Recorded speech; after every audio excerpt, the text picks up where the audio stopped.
Good morning. Right Honorable Prime Minister and Chancellor of Kathmandu University, Mr. K.P. Sarmawali, Honorable Minister for Education, Science, Technology, and Pro-Chancellor of Kathmandu University, Mr. Raghuji Pan, Chief Guest and Convocation Speaker for today, Dr. Brendan G. Carr, Honorable Members of Parliament, Honorable Minister, Vice Chancellors of the University, former Vice Chancellor of Kathmandu University, members of the Diplomatic Corps, respected parents, graduating students, media persons, security staff and volunteers, Kathmandu University family, ladies and gentlemen. I feel honored to welcome you all in the second phase of the 30th Convocation Ceremony of Kathmandu University. I would like to welcome Right Honorable Prime Minister and Chancellor of Kathmandu University, Mr. K.P. Sarmawali, Minister for Education, Science and Technology and Pro-Chancellor of Kathmandu University, Mr. Raghuji Panta, and guests from all walks of national life.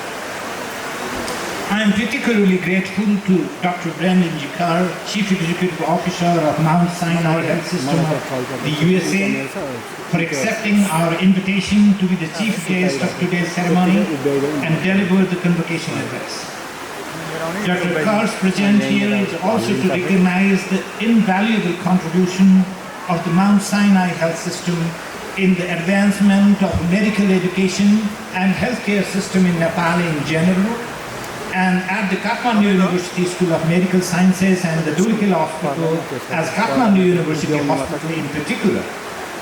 As we celebrate Kathmandu University's 35th anniversary and 30th convocation, I'm proud to mention that the university so far has graduated 47,831 students. Among the graduates, 11% are foreign students, and almost 50% are physicians and healthcare professionals. A total of 1,129 students are graduating today, among whom 163 are from the School of Arts, 102 from the School of Education, 68 from the School of Engineering, 110 from the School of Management, 661 from the School of Medical Sciences, and 25 from the School of Medical Science.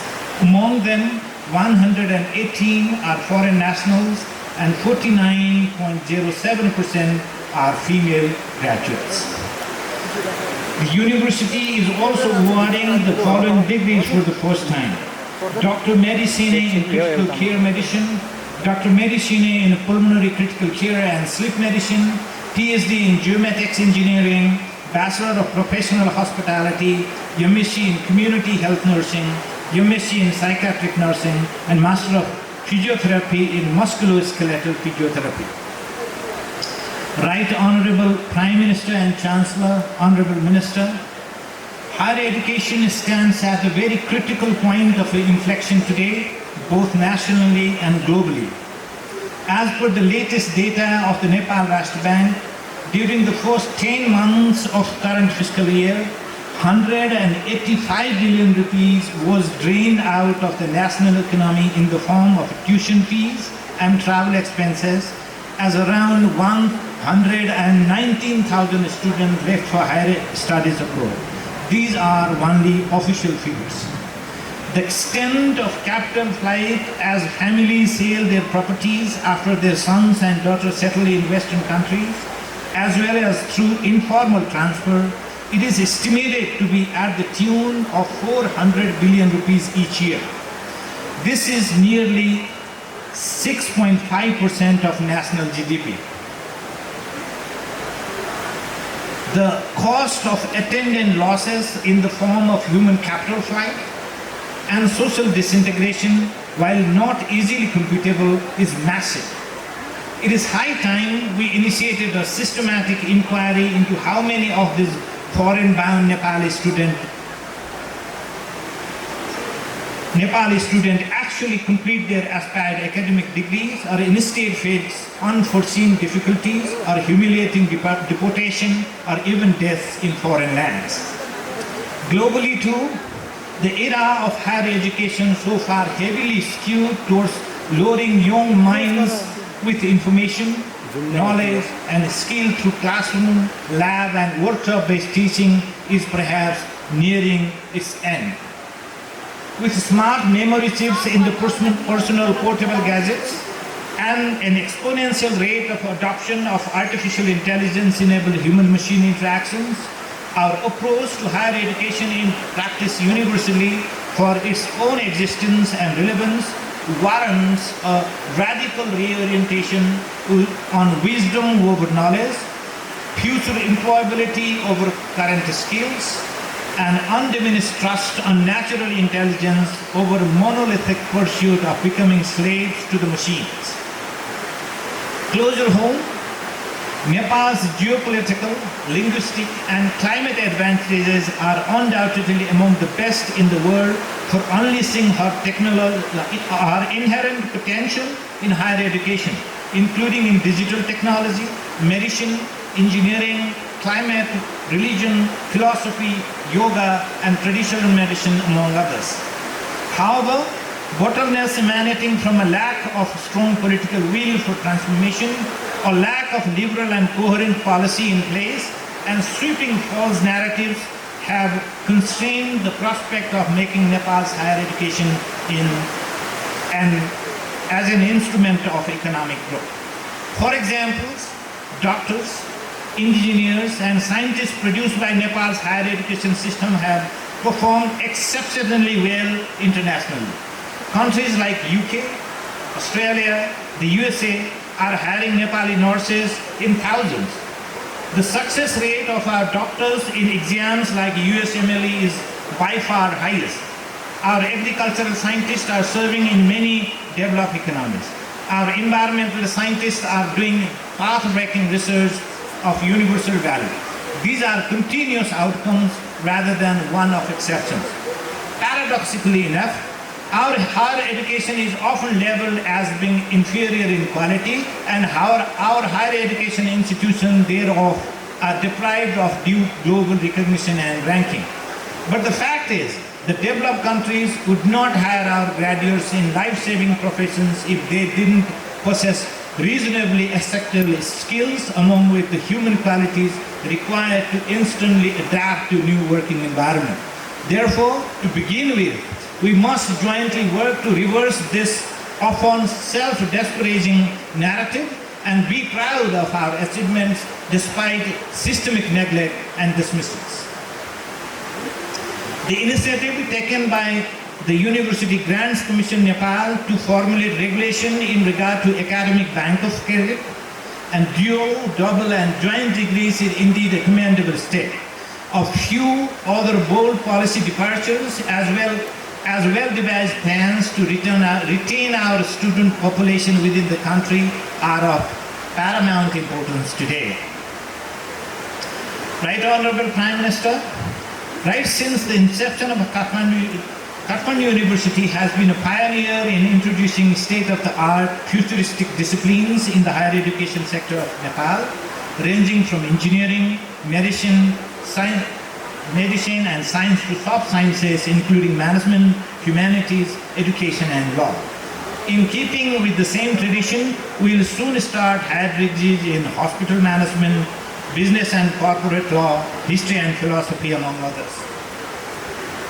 At this critical juncture, we are committed to expanding our access to KU's undisputed quality in higher education and global brand value to students beyond Kathmandu Valley and Dhulikhel premises.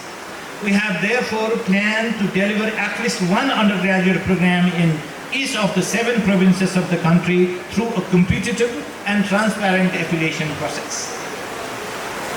The entrepreneurial ecosystem, comprising public sector as policymaker, private and financial sector as investor, and the academic sector as the human resource developer, ideator, and researcher, can only produce desired results in the interest of the economy. I would like to take this opportunity to express my sincere gratitude to Right Honorable Prime Minister and Chancellor for recognizing the inevitable role of higher education in institution in promoting innovation and startup in the national budget of the next fiscal year 2025-26. Kathmandu University has already put the incubation facility in place and funded over 24 student-promoted startups last year. Nearly half of these endeavors are inching closer to very promising results, awaiting additional funding, acceleration, and ultimate spin-off. We look forward to meaningful collaboration from the school stakeholders, including the KU alumni community, both at home as well as in the diaspora. With the state-of-the-art research and laboratory facility, including the Nepal Technology Incubation Center, I am grateful Right Honorable Prime Minister took out time to observe it this morning. High-performance computing with the only supercomputing facility in the country and an upcoming unit dedicated to digital public infrastructure as a key component of the KU IT Center. Kathmandu University is aiming to excel in research not only involving our own faculties and students, but also committed to contributing to uplift the nation's entire higher education scenario. We are thus open to collaborating with the stakeholders and supporting them in every possible paradigms of capacity building, research, and publication, and by developing platforms for policy debate and experience sharing. KU has placed high priority in implementing the Higher Education Bridge Initiative, KB, to improve the result of the 12th grade examination, mainly by promoting the teaching of English and mathematics, the two subjects that cause about 25% failure rate to lower scores. The failure rate of nearly 50% at this level, that is 12th grade, year after year, should indeed be an issue of national concern. Therefore, the success of this ambitious initiative is critical, albeit contingent upon the right understanding of the problem at the policy-making level and collaboration of all relevant stakeholders from federal to local government, school administrations, teachers, and students.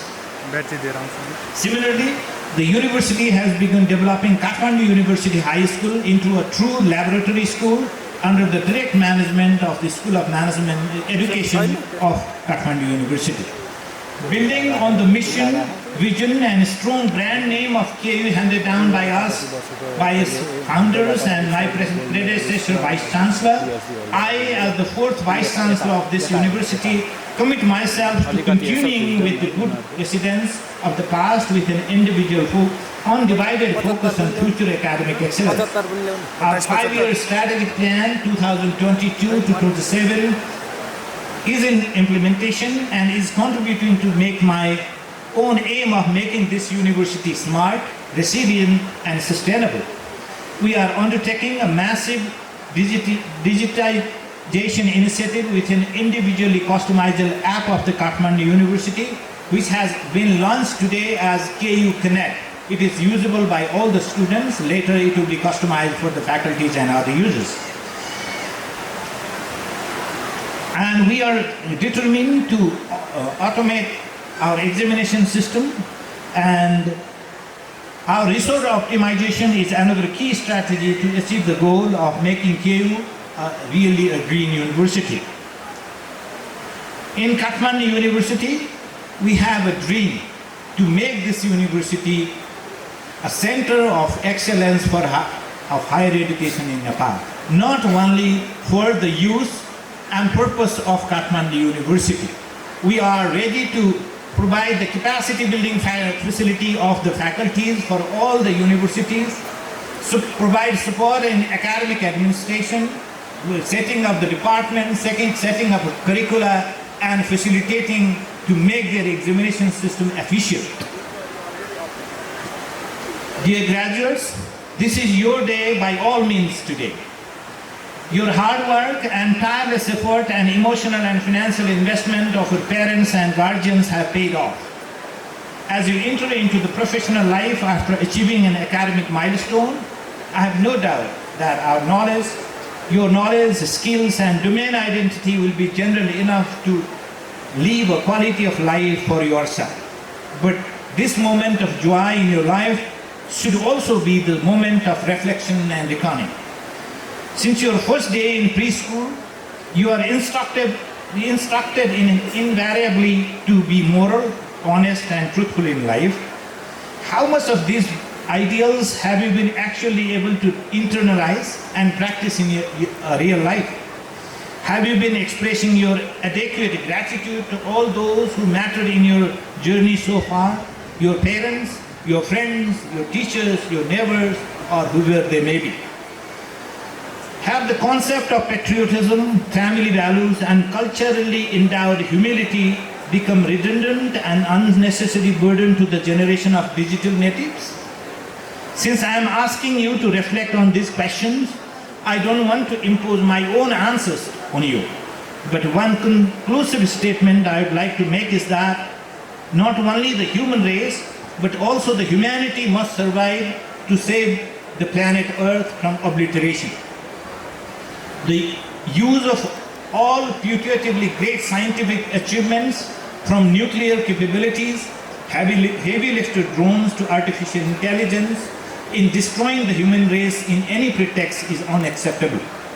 The Zoomer generation must now take the responsibility of playing the savior of humanity and Mother Earth. Thank you for this opportunity. Thank you.